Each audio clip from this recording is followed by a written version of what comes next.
जब तक मुसलमान का नाम घसीट के नहीं लाया जाएगा तो इनकी पॉलिटिक्स नहीं होगी, इसलिए कि इनके पास प्लान ए है मुसलमान, प्लान बी है मुसलमान, प्लान सी है मुसलमान, प्लान डी है मुसलमान, जेड तक चला गया तो मुसलमान के अलावा कोई प्लान है ही नहीं। आज जो प्रॉब्लम है वो प्रॉब्लम कानून की नहीं है, पॉलिटिक्स की। ये जो पॉलिटिक्स है वो बगैर इसके सरवाइव नहीं करेगी, मुसलमान के बगैर सरवाइव नहीं करेगी। ऐसा ना हो कि राहत की जगह तो कुछ और मिलने लगे उसको। बराबर की कानून अगर बराबर होगा तो सबको राहत। जैसे मैंने शुरू में कहा कि कत्ल की सजा मौत या फांसी या उम्र कैद सबको होगी। जिसको सिर्फ ये फीड कराया गया है कि देखिए खतरा तुमको भूख से नहीं है, रोटी से नहीं है, नौकरी से नहीं है, फला से। तो वो जो फला है उसकी वजह से वो वोट जाके उनको देंगे, इसलिए कि उसका जो दिमाग में एक आइडिया ब्रेन वॉश हो चुका है, वहां तो फर्क पड़ेगा।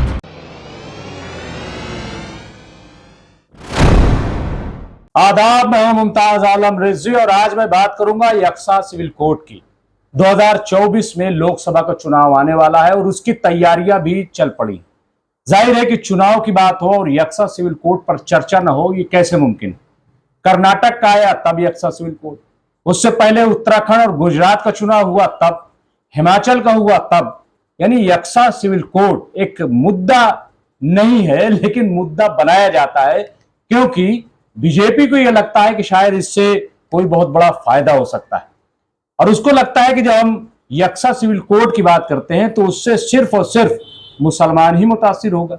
और उसकी वजह यह है क्योंकि आवाज जो सुनवाई जाती है, मैं नहीं कहूंगा कि मुसलमान ही बोलता, नहीं, बोलते सब हैं, लेकिन आवाज जो सुनवाई जाती है वो मुसलमानों की।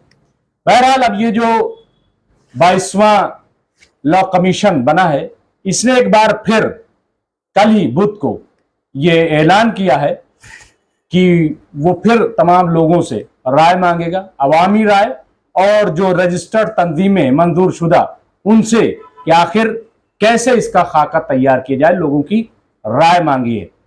आइए तो एक ऐसी राय ले लेते हैं जो माहिर कानून है, जो हर चीज पर नजर रखता है, और जो 21वां हमारा लॉ कमीशन था उसने जो प्रोसेस किया 3 साल, तो उसमें क्यों राय आने के बाद भी ये यक्सा सिविल कोड पर कोई काम नहीं हो सका, उस पर भी हम चर्चा करेंगे। बहुत अहम गुफ्तगू होने जा रही है, लिहाजा आपसे भी गुजारिश है कि इसको जरूर देखें क्योंकि आने वाले दिनों में ये एक बड़ा चुनावी मुद्दा बनेगा। मैं ये नहीं कहूंगा, लेकिन क्यों बनेगा, कैसे बनेगा, क्या इसका आगे पीछे, तमाम चीजों पर बात करेंगे। फरमान साहब, आपका बहुत बहुत खैर मकदम है। शुक्रिया आपका बहुत बहुत। आप हर चीज पर बड़ी गहरी नजर रखते हैं और चूंकि आप जो है यक्सा सिविल कोड हो या और जो मामलात हैं, जो पॉलिटिकल हालात हैं, उनसे भी आप अच्छा वाकिफ हैं। ये यक्सा सिविल कोड अगर हम आप ही से कहें कि जैसे उन्होंने राय मांगी है कि तमाम राय दें, मतलब आपको क्या लगता है कि क्या चीज है? देखिए मुमताज साहब, आर्टिकल 44 के हिसाब से कॉमन सिविल कोड का, यूनिफॉर्म सिविल कोड का, या जो भी इसको आप नाम दे दें, जी, यक्सा सिविल कोड कहें, तो सीधा सीधा जब उर्दू में उसका तर्जुमा हुआ कॉमन का या यूनिफॉर्म का तो यक्सा हुआ। जी। तो यक्सा सिविल कोड का क्या मतलब होगा? सबसे पहले तो लॉ कमीशन को इसके ऊपर ओपिनियन लेनी चाहिए कि यक्सा सिविल कोड जो है ये खाली किसी पार्टिकुलर कम्युनिटी के लिए होगा, रिलीजियस ग्रुप के लिए होगा, या कास्ट के लिए होगा, या सबके लिए होगा। यक्सा सब एक जैसा सबके लिए। अगर 302 में सजा होगी फांसी की, कत्ल की, जुर्म की, तो सबको होगी, जैसे आईपीसी में है। बिल्कुल, है ना? बिल्कुल। जैसे और जराइम की सजा है वो किसी एक आदमी को XYZ जो भी है, उसकी रिलीजन से कोई लेना देना नहीं, अगर उसने चोरी किया है तो उसको ये सजा होगी। बिल्कुल, तो सजा होगी। उसी तरह से आप ये कानून भी बताएं। दूसरा सिविल। सिविल क्या चीज है? सिविल का मतलब ये कि जो सोसाइटी में हम लोग डेली अपने कामकाज करते हैं, रोजमर्रा के जो हमारे मामूल हैं, वो सिविल एक्टिविटी में आते हैं। बिल्कुल। तो वो सिविल एक्टिविटी में मैरिज भी आया, डाइवोर्स भी आया, और बहुत सी चीज़ें जो इस तरह की रोज़ जो खाने पीने की आदत हैं, ये सब सिविल एक्टिविटी है, जी जी। वो भी इसी में आ जाती है। कोड का मतलब आप जानते हैं, कानून। बिल्कुल। तो यक्सा सिविल कानून आप बना दीजिए। तो यक्सा सिविल कानून जब आप बनाएंगे तो खाने पीने से लेकर के शादी ब्याह तक सबके, चाहे वो हिंदू हो, मुसलमान हो, बैकवर्ड हो, अपर कास्ट हो, कुछ हो, पारसी हो, क्रिश्चियन हो, सबके ऊपर बराबर लागू होगा। तो या तो इस नहज से काम चले, और ये पिक एंड चूज वाली जो बात होती है, जैसे आपने शुरू में कहा कि ये इलेक्शन का मुद्दा होगा, तो सचमुच ये इलेक्शन का मुद्दा है, ये अवामी मुद्दा नहीं। अवाम को इससे कुछ लेना देना नहीं। आप अपनी बीवी के साथ कैसे रहेंगे, वो अपनी बीवी के साथ कैसे रहेगा, वो अपने औलादों को किस तरह से जायदाद देगा, ये अगले आदमी का मतलब नहीं, उससे कुछ भी कोई ताल्लुक नहीं। हमारा हमारे मामले से ताल्लुक है, आपका अपने मामला से ताल्लुक, किसी का कोई लेना देना। तो इस तरह से जब, या तो हम इस तरह से तय करें अपना, और जब आप इलेक्शन के मुद्दे पे आएंगे तो नेचुरली फिर अच्छा। और बीजेपी के पास सबसे बड़ा ट्रम्प कार्ड अगर कोई होता है तो वो होता है मुसलमान। मुसलमान के बगैर बीजेपी की पॉलिटिक्स तो चल ही नहीं सकती। आपने एक दो बार कभी कभार देखा हो तो भाई चलिए कहा जा सकता है इग्नोर करो, अरे नहीं वो फला जगह एक पार्टिकुलर नेता ने ऐसा कह दिया था इसलिए उसकी कोई अहमियत नहीं। लेकिन यहाँ तो हर इलेक्शन में वही, हर इलेक्शन में वही, हर इलेक्शन में मुसलमान, बगैर मुसलमान के खाना पीना नहीं हो रहा। सुबह आंख खुलते ही मुसलमान, सोते वक्त तक मुसलमान। नहीं तो मैं इस पे तो बात करूंगा कि ये तो आपने बिल्कुल सही कहा, लेकिन जो राय मांगी है कि कैसे, मतलब अभी पिछली बार जब 21वां वो था लॉ कमीशन, तो उसमें भी 3 साल तक लोगों से राय मांगी गई। अब ये फिर से राय मांग रहे हैं और ये कह रहे हैं कि दरअसल वो 3 साल पूरे हो गए थे, तो ये जो आइन है उसके मुताबिक ये मुनासिब नहीं है कि अब वो पुराने वाले को, तो मतलब ये 9 साल 10 साल की हुकूमत हो रही मोदी जी की, और ये हर बार उठाया जाता है। ये है क्या मतलब ये क्यों नहीं बन पा रहा, कहाँ मुश्किलात, या ये मुमकिन ही नहीं है जो ये चाह रहे हैं? तो वो जो आपका ओपनिंग सेंटेंस था ना, इलेक्शन का मुद्दा, हाँ, ये इलेक्शन का मुद्दा है। 2024 आया है, हाँ, ये इलेक्शन का मुद्दा है। बीएस चौहान साहब ने, जो लॉ कमीशन के चेयरमैन थे, सुप्रीम कोर्ट के रिटायर्ड जज थे, उन्होंने अपनी रिपोर्ट में कहा कि ये कॉमन सिविल कोड अननेसेसरी मुद्दा है, अच्छा, गैर जरूरी मुद्दा है। इसके लागू होने का एक तो पॉसिबिलिटी नहीं है कोई पूरे हिंदुस्तान में। आप चले जाइए वहाँ मणिपुर या उस तरफ के इलाके में जहाँ आजकल डिस्टर्ब्ड एरिया है, वहाँ चले जाइए, वहाँ पे किस तरह से शादियां होती हैं, किनके बीच में, किन रिश्तों के बीच में। नॉर्थ ईस्ट पूरा ही देख लें, पूरा नॉर्थ ईस्ट में वहाँ शादियां किन रिश्तों के बीच में हो जाती हैं जो यहाँ पे ममनू है। साउथ में भी यही है, साउथ में भी ऐसा ही है। सवाल ये है कि इन लोगों के बीच में कोऑर्डिनेशन बना के आप उन शादियों को जो वहां हो रही हैं, उन शादियों को क्या ये कानून बना करके रोक पाएंगे? इम्पॉसिबल है ये।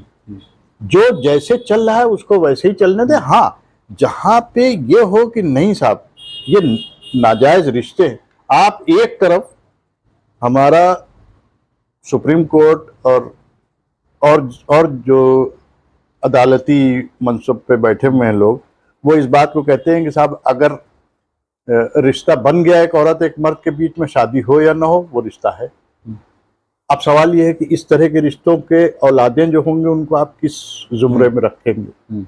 ये जो कॉमन सिविल कोड होगा उसमें, इसलिए कि कॉमन सिविल कोड में आप Hindu law, Muslim law, Christian law, Parsi law, Jain, Buddhist, इन सब के इस तरह के आदमी अगर शादी करने लगेंगे, उनको आप कैसे वो करेंगे? एक कानून हमारे यहाँ है स्पेशल मैरिज एक्ट, बिल्कुल, उसमें एक ये बताया गया है कि साहब पहले ये था कि कोई भी आदमी, हिंदू हो, मुसलमान हो, क्रिश्चियन हो, सिख हो, जैन हो, कुछ भी हो, वो किसी भी कौम की के साथ शादी कर सकता है। यानी औरत अगर है तो वो क्रिश्चियन हो, मुस्लिम, किसी के साथ शादी कर ले। लेकिन ये था कॉमन सिविल कोड की शुरुआत का नजरिया जो 1954 में आया था, जवाहरलाल नेहरू का कि साहब कोई भी किसी से शादी करेगा तो अल्टीमेटली एक स्टेज ये आएगी कि हिंदुस्तान में सब खलतमल्त हो जाएगा पूरा, तो ये सोसाइटी एक तरह से जुड़ी हुई रहेगी। मकसद उनके जहन में जो भी रहा हो, ये मेरे समझ में आता है कि ऐसा कुछ रहा हो। वो चल रहा था कानून।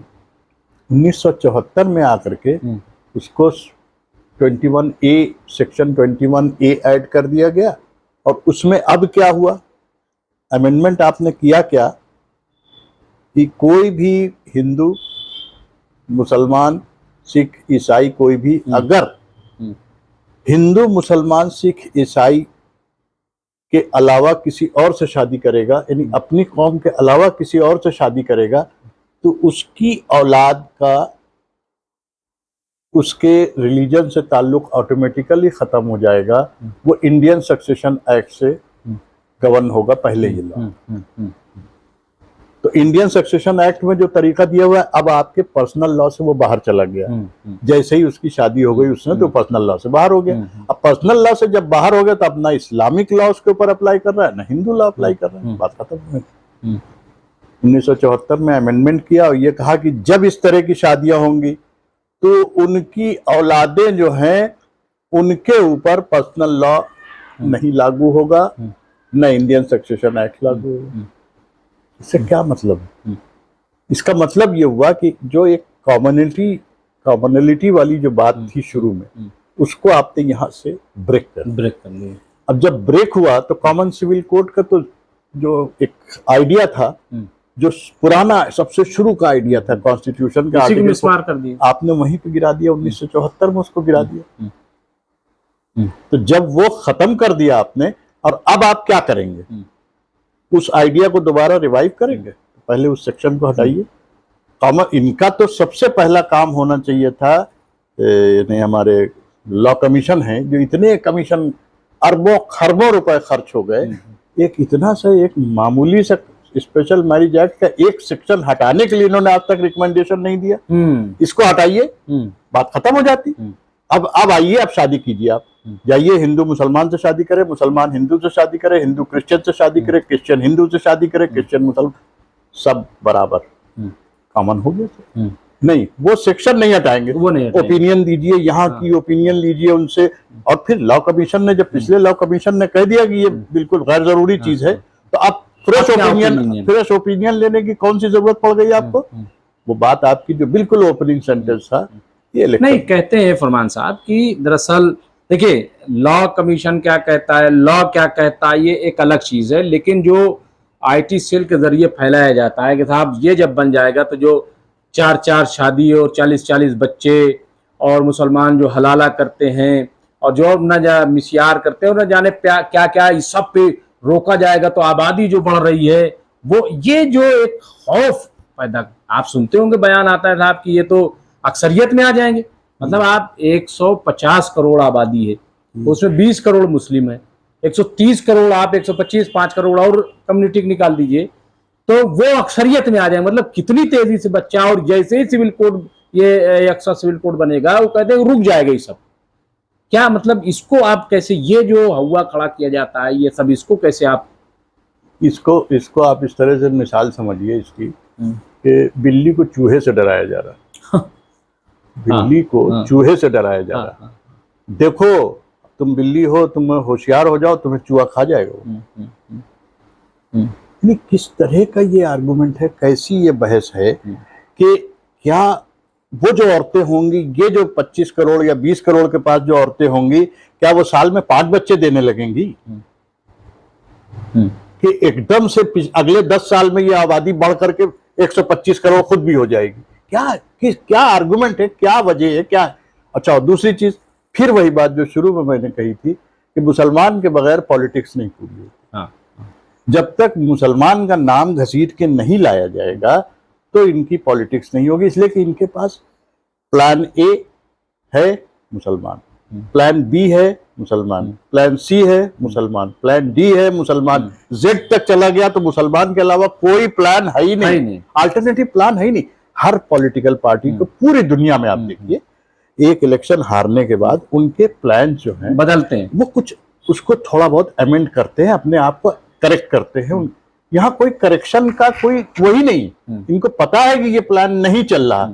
कई इलेक्शन हार चुके लेकिन हर बार वही है, इसलिए कि कोई और प्लान कभी बनाया ही नहीं, कुछ सोचा ही नहीं। अच्छा, जो फरमान साहब रिएक्शन आ जाता है और अक्सर टीवी पे, ये मुझे तो लगता है कि उन्हीं का चूंकि रिएक्शन दिखाया जाए कि मुसलमान ही रिएक्ट कर देता है इसमें, ऐसे मामलात में। क्या इसमें सच्चाई है? क्या वाकई या मुसलमानों से ऐसा हो जाता है, या फिर प्लान वे में होता है कि साहब कोई मुसलमानों की तरफ से उठा दो और इख्तलाफ और फिर वो बहस मुबाहिसा शुरू हो जाए? और ये जो अभी हम आपसे बात कर रहे हैं, आपने मुझसे बात किया तो क्या किसी प्लान के तहत बात हो रही है? क्या हमारी आपकी कोई प्लान के तहत बात हो रही है? प्लान कहाँ से आया? हाँ। प्लान आपका नहीं है, ये प्लान उस रिपोर्ट का है जो अब कहा जा रही है कि ओपिनियन दीजिए।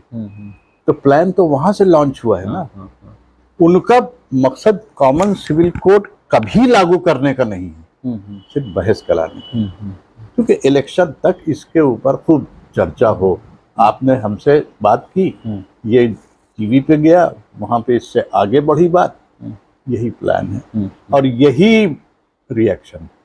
इसी को आप रिएक्शन मान ले, इसको आप कुछ भी मान सकते हैं, लेकिन इसी तरह से चल रहा है। कोई ये अभी कह रहे उत्तराखंड में बाकायदा वो सब बन गई कमेटी और क्या क्या ये सब लागू करने जा रहे हैं। हाँ, क्या करेंगे, किस तरीके से? उत्तराखंड में जो कुछ भी कर रहे हो वहां पे, लेकिन उत्तराखंड में मुसलमान कितने हैं? गिनती के कितने हैं?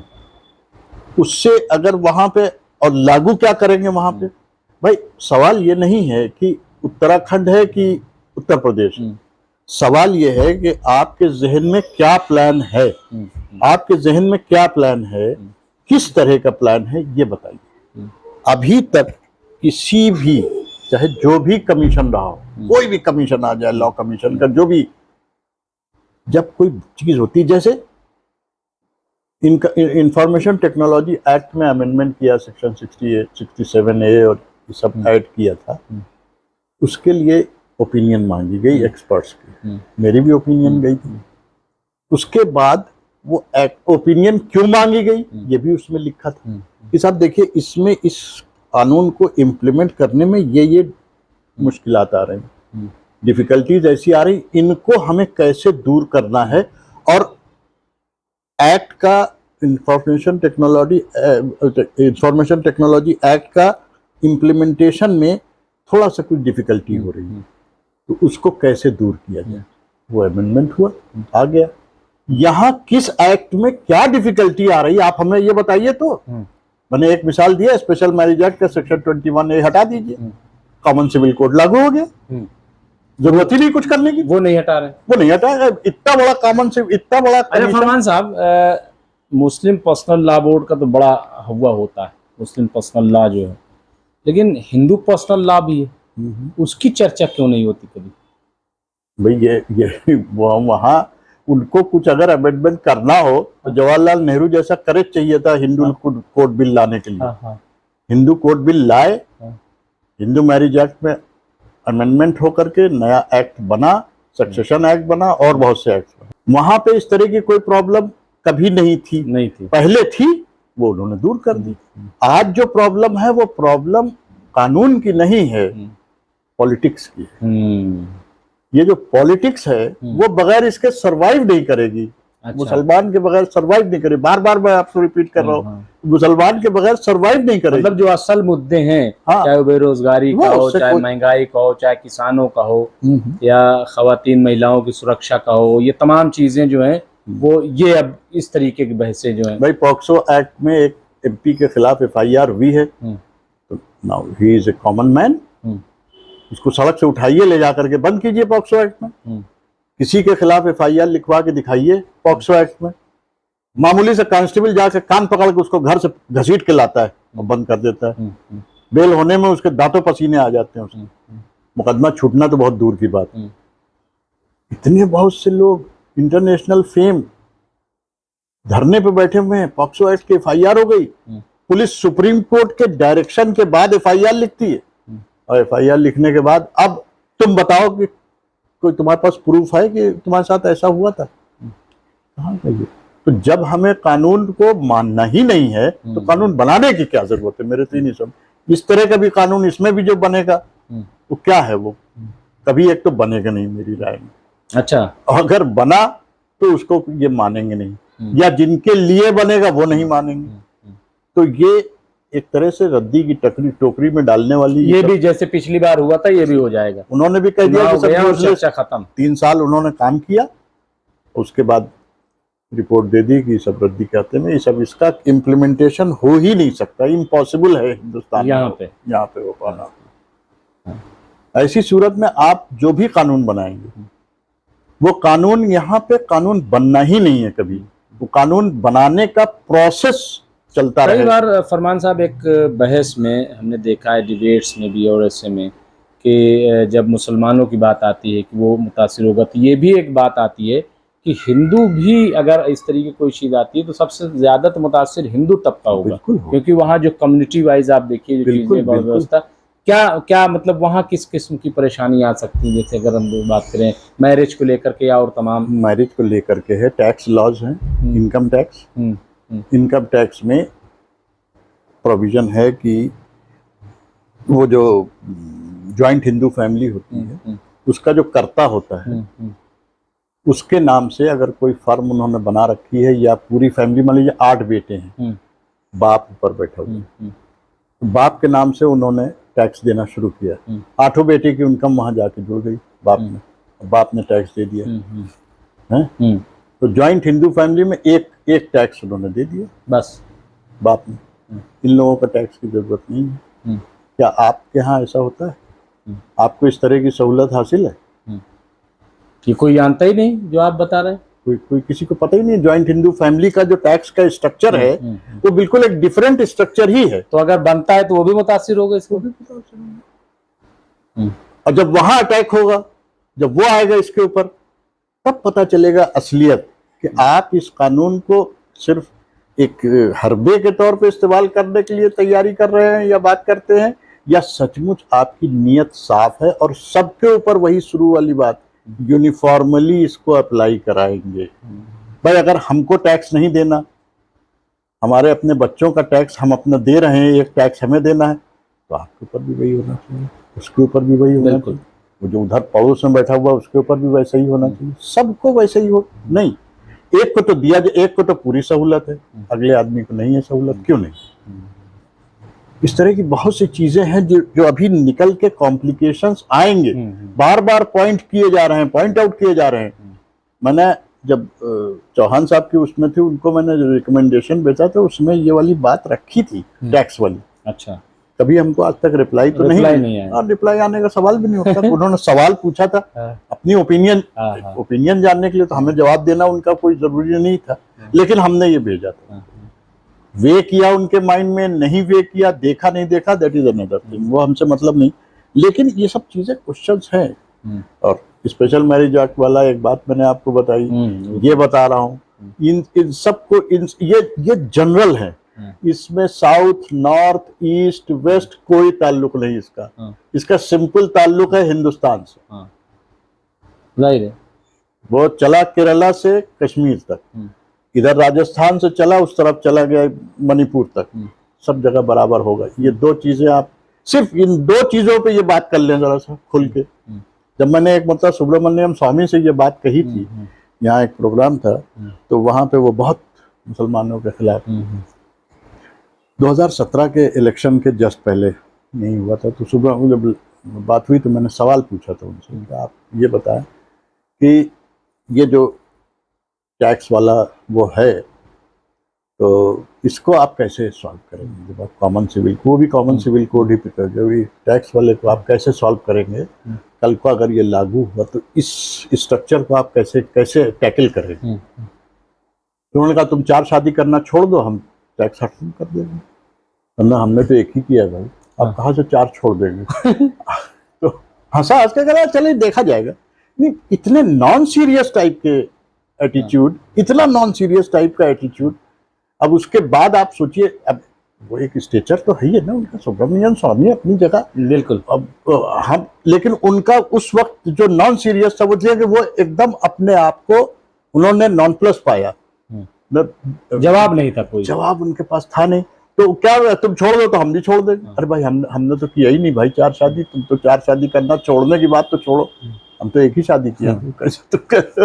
तो बहरहाल कुल मिलाकर के ये पॉलिटिकल वो है और इसका कोई हकीकत से लेना देना नहीं, मुमकिन नहीं। कोई हकीकत से लेना देना नहीं है। और सबसे बड़ी बात यह कि इसके पीछे जो सिंसियरिटी होनी चाहिए, हम नहीं कहते कि कानून में एक ऐसा बदलाव हो कि जिससे सबको बराबर की राहत मिले, बराबर की राहत मिले, ऐसा ना हो कि राहत की जगह पे कुछ और मिलने लगे उसको। तो बराबर की कानून अगर बराबर होगा तो सबको राहत। जैसे मैंने शुरू में कहा कि कत्ल की सजा मौत या फांसी या उम्र कैद सबको होगी।